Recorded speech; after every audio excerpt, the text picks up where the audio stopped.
सभी साथियों को राम राम नमस्कार। उम्मीद करता हूँ आप सभी बहुत ही बढ़िया होंगे। तो फाइनली आरपीएफ एसआई का नोटिफिकेशन रिलीज हो चुका है, यानी कि सब इंस्पेक्टर आरपीएफ 2024 की वैकेंसी आ चुकी है।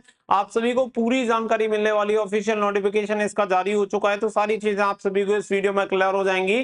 तो वीडियो को ध्यान से जरूर देखिएगा। वीडियो पसंद आए तो प्लीज वीडियो को लाइक शेयर करके चैनल को सब्सक्राइब कर लें और बेल आइकन पर प्रेस कर लें, ताकि फ्यूचर में आने वाली हर एक अपडेट का नोटिफिकेशन आपको सबसे पहले मिलता रहे। आगे बढ़ते हैं और पूरी जानकारी आप सभी को बताते हैं, जिससे कि आप सभी को सारी चीजें क्लियर हो जाएं और एजुकेशन क्वालिफिकेशन वगैरह के बारे में हर चीज आपको क्लियर हो जाएगी।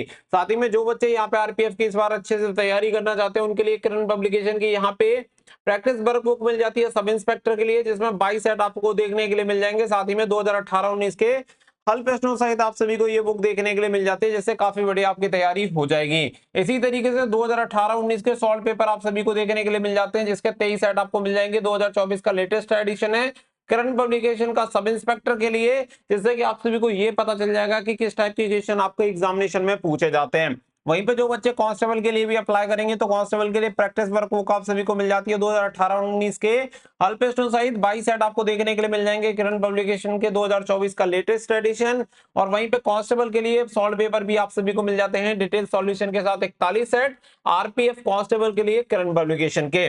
तो इन सभी का लिंक आपको वीडियो का डिस्क्रिप्शन में दे दिया गया है, वहां से जाके आप ऑर्डर कर सकते हैं या अपने नियर बाय बुक स्टोर से जाके परचेज करके अपनी तैयारी जरूर कर सकते हैं। आगे बढ़ते हैं और आप सभी को यहाँ पे सारी चीजें क्लियर करते हैं। तो सबसे पहले यहाँ पे आप देख सकते हैं कि government of India ministry of railway की तरफ से जारी किया गया है centralize employment notice number RPF 01/2024 यहाँ पे आपको देखने के लिए मिल जाएगा। Recruitment of sub inspector executive in railway protection force and railway protection special force.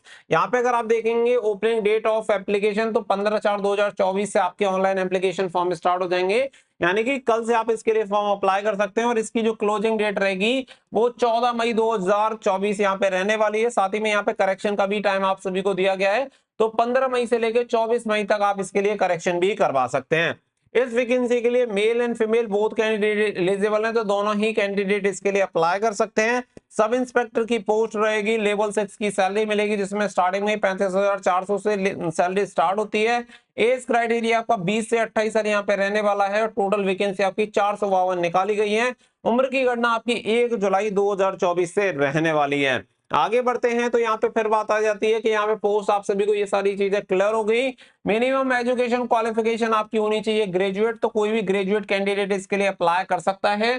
साथ ही में बहुत सारे कैंडिडेट ऐसे भी पूछेंगे कि फाइनल ईयर फाइनल सेमेस्टर के स्टूडेंट हैं, वो अप्लाई कर सकते हैं या नहीं कर सकते। तो यहाँ पे नोटिस में क्लियर मेंशन किया गया। आप सभी को बता दें कि आपकी लास्ट डेट से पहले आपकी क्वालिफिकेशन कंप्लीट हो जानी चाहिए, यानी 14 मई 2024 तक आपके पास रिजल्ट आपके हाथ में होना चाहिए। अगर आप रिजल्ट के लिए वेट कर रहे हैं और 14 मई 2024 तक आपके पास रिजल्ट नहीं आता है, तो आप इस वैकेंसी के लिए अप्लाई नहीं कर सकते हैं।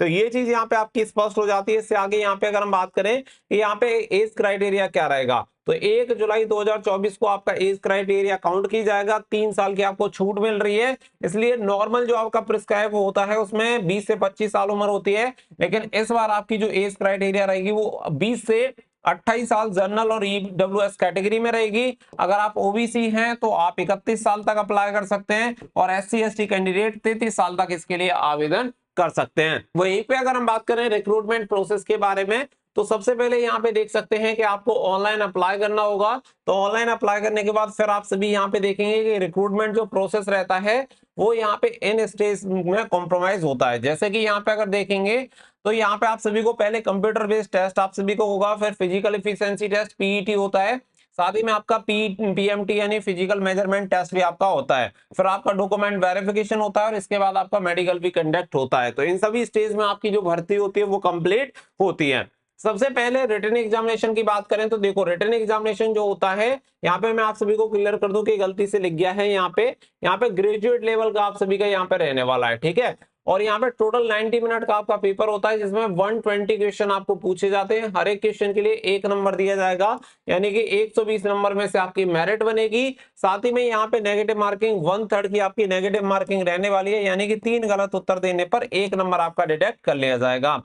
सीबीटी एग्जामिनेशन होगा। साथ ही में आप सभी को बात करें सिलेबस की, तो देखो अर्थमेटिक के 35 क्वेश्चन, यानी कि मैथ के 35 क्वेश्चन, रीजनिंग के 35 क्वेश्चन और जीके के 50 क्वेश्चन आपसे पूछे जाएंगे। इस तरीके से टोटल 120 क्वेश्चन रहते हैं, जिसमें सबसे ज्यादा वेटेज आपका जीके का रहने वाला है यहाँ पे टोटल 50 क्वेश्चन का। तो सबसे ज्यादा आप सभी को इसी पर फोकस करना है, क्योंकि सिलेक्शन में सबसे ज्यादा अहम भूमिका जीके की रहने वाली है।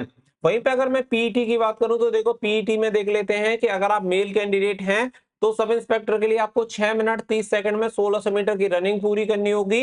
अगर आप फीमेल कैंडिडेट हैं तो 4 मिनट में 800 मीटर की दूरी तय करनी होती है। वहीं पे लॉन्ग जंप की बात करें तो मेल कैंडिडेट के लिए 12 फीट और फीमेल कैंडिडेट के लिए 9 फीट आपको करनी होगी। इस बार 2 चांस आप सभी को दिए जाएंगे, तो केवल 2 चांस में ही आपको ये पूरा करना होगा। सेम हाई जंप की बात करें तो मेल कैंडिडेट के लिए 3 फीट 9 इंच और फीमेल कैंडिडेट के लिए 3 फीट आपको हाई जंप पूरी करनी होगी। 2 चांस में ये पूरी करनी है। अब यहाँ पे लंबाई की बात कर लेते हैं कि पीएमटी में क्या रहता है, सीना वगैरह कितना आपका होना चाहिए। अगर आप जनरल ईडब्ल्यूएस और ओबीसी कैंडिडेट हैं तो आपका मेल कैटेगरी में 165 सेंटीमीटर लंबाई होनी चाहिए और फीमेल कैंडिडेट की 157 सेंटीमीटर लंबाई होनी चाहिए।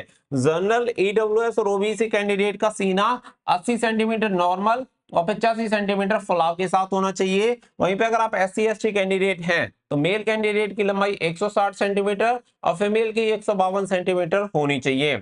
मेल कैंडिडेट का SC ST कैटेगरी में 76.2 सेंटीमीटर से लेके 81.2 सेंटीमीटर सीना होना चाहिए। वहीं पर गढ़वाली, गोरखा, मराठा, डोगरा, कुमायूं की जो लंबाई होनी चाहिए मेल कैंडिडेट की 163 सेंटीमीटर, फीमेल कैंडिडेट की 155 सेंटीमीटर होनी चाहिए। सीना 80 से 85 सेंटीमीटर मेल कैंडिडेट के लिए मांगा जाता है। तो ये आपका पीईटी पीएमटी आप सभी का यहाँ पे क्लियर हो गया। इसके अलावा अगर मैं वैकेंसीज की बात करूं तो वैकेंसी यहाँ पे सब इंस्पेक्टर के देख सकते हैं। मेल कैंडिडेट की टोटल वैकेंसी 384 है और फीमेल कैंडिडेट की टोटल वैकेंसी 68 है। 45 वैकेंसी एक्स सर्विसमैन के लिए 10% वैकेंसी आपकी रिजर्व रहेंगी। Male candidate general category 157, SC category 57, वहीं पे ST category 28, OBC category 104, EWS category 38 vacancy रहने वाली है। फीमेल में जनरल में 28, SC में 10 वैकेंसी, ST में 5 वैकेंसी, ओबीसी में 18 वैकेंसी और ईडब्ल्यूएस में 7 वैकेंसी रहने वाली हैं। यानी कि ऑल ओवर इंडिया में सब इंस्पेक्टर के लिए केवल 28 वैकेंसी रहने वाली है। तो आप समझ सकते हैं कि फीमेल के लिए बहुत ही तगड़ा कंपटीशन यहाँ पे रहने वाला है। तो ये आपकी नंबर ऑफ वैकेंसी हो जाती है। फिर इसके अलावा यहाँ पे आप सभी को बता दें कि अगर आप जनरल कैटेगरी, ईडब्ल्यूएस कैटेगरी और ओबीसी कैटेगरी से आते हैं तो 500 रुपए आपको फीस पे करनी होगी, जिसमें से 400 रुपए एग्जामिनेशन देने के बाद आपकी रिफंड आ जाती है।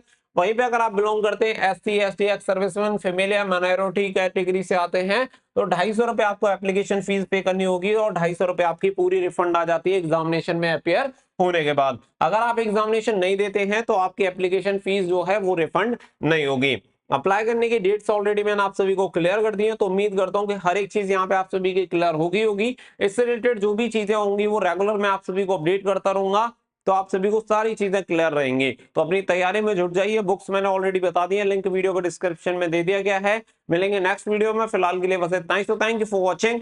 जय हिंद, जय भारत।